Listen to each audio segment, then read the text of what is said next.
Good morning mga kaletra. Ang pag-uusapan po natin ngayon ay tungkol po sa ginawa kong tula na pinamagatang Susulat Ako. Ginawa ko po itong tulang to inspire at para ma-flex na rin po yung talent natin. Pero bago po ang lahat, gusto ko lang po sabihin na hindi po hadlang kung anong kalagayan natin ngayon sa mga gusto nating gawin. Hindi po hadlang kung minamalit man tayo ng iba, kung hindi sila naniniwala sa kakayahan natin. Pero ang mahalaga po ay gawin natin yung gusto natin at alam nating tama. So, hindi na po natin patatagalin to. Let's do this.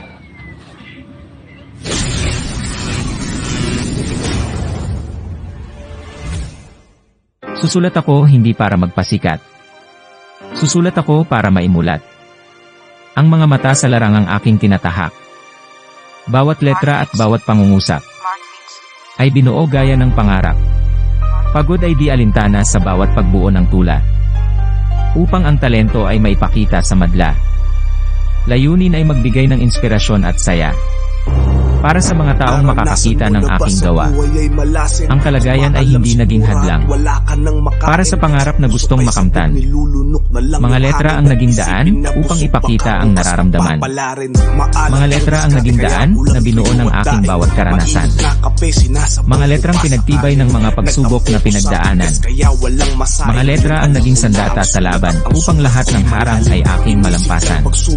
Talentong di ko inasahan at aking lang natuklasan. Mga talentong sa dami ng tao ay ako ang napiling biyayaan.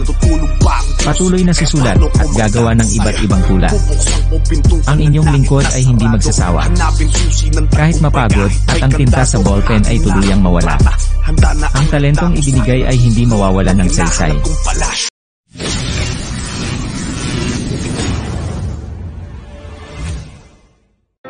So ayun, natunghayan po natin yung ginawa kong tula at sana po maraming na-inspire at marami pong natuto sa content natin ngayong araw. Bago po tayo magtapos ay mag-iwan po ko ng isang short message para sa mga kakasimula at sa mga writers na rin na kagaya ko. Huwag lang po tayong tumigil sa paggawa ng mga ganyang bagay kasi balang araw ayan po yung magagamit nating sandata. Malay nyo, diba? Kapag gumawa kayo ng ganyang mga tula o stories, pwede nating pagkakitaan yan. So, hindi lang siya basta-basta talent. At saka yung mga pumupuna sa inyo, mga gustong humila sa inyo pababa dahil dyan sa ginagawa nyo, huwag nyo na lang po silang pansinin kasi ako pinagdaanan ko rin po yan as an writer. Yung tipong walang masyadong naniniwala sa'yo, walang masyadong bumibigay sa kakayahan mo. Hindi naman yun yung goal natin eh. Ang goal natin is to entertain at ang goal natin ay magbigay po tayo ng inspirasyon sa iba gamit po yung talent na binigay sa atin ni God. So, ayan, push lang tayo ng push hanggang sa ma-develop palalo yung kakayahan natin sa pagsusulat. At huwag lang tayong titigil kasi once na tumigil o nag-quit ka, ibig sabihin, sinukuan mo na rin mismo yung pangarap mo sa buhay. Sa mga fashion, ang pagsusulat, patuloy lang po sa paggawa ng mga ganyang bagay. At huwag kayong magsasawa sa paggawa ng ganyan kasi ayun nga, sabi ko dun sa tula ay yun yung magiging sandata natin para makamit natin yung pangarap natin. Ayun, so doon na tayo nagtatapos.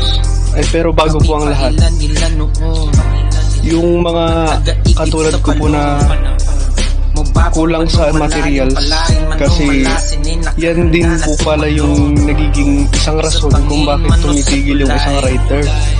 Kasi unang-una, kulang sila sa materials at nawawalan sila ng kumpiyansa sa sarili nila. Kaya tinitigil na lang nila yung pagsusulat ng tula o stories.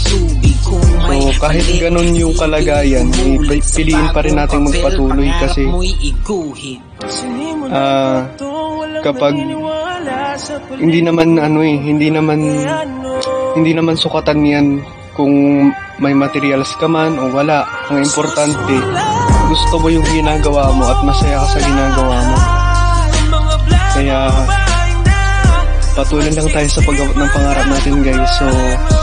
So ayun, see you again sa next content.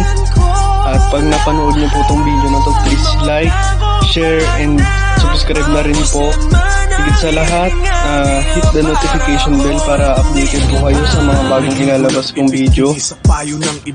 So maraming salamat po sa mga sumusuporta sa akin kahit na bilang, pero at least nagkakaroon tayo ng courage para magpatuloy kasi may mga tao na naniniwala sa atin at naghihintay ng mga gawa natin. So huwag kayong mag-alala kasi patuloy lang din po ako sa paggawa ng content at gagawin ko yung lahat para mas gandahan pa yung ilalabas nating tula o stories. So maraming salamat po ulit. Sana huwag kayong magsawa na sumuporta sa akin kahit na hindi araw-araw tayong nag-upload. Pero sana pag naglabas po ko ng video ulit ay nandyan pa rin kayo para manood ng mga bagong ilalabas ko. So maraming salamat po. Hanggang dito na lang po tayo. Maraming salamat at magandang araw po sa inyo, guys.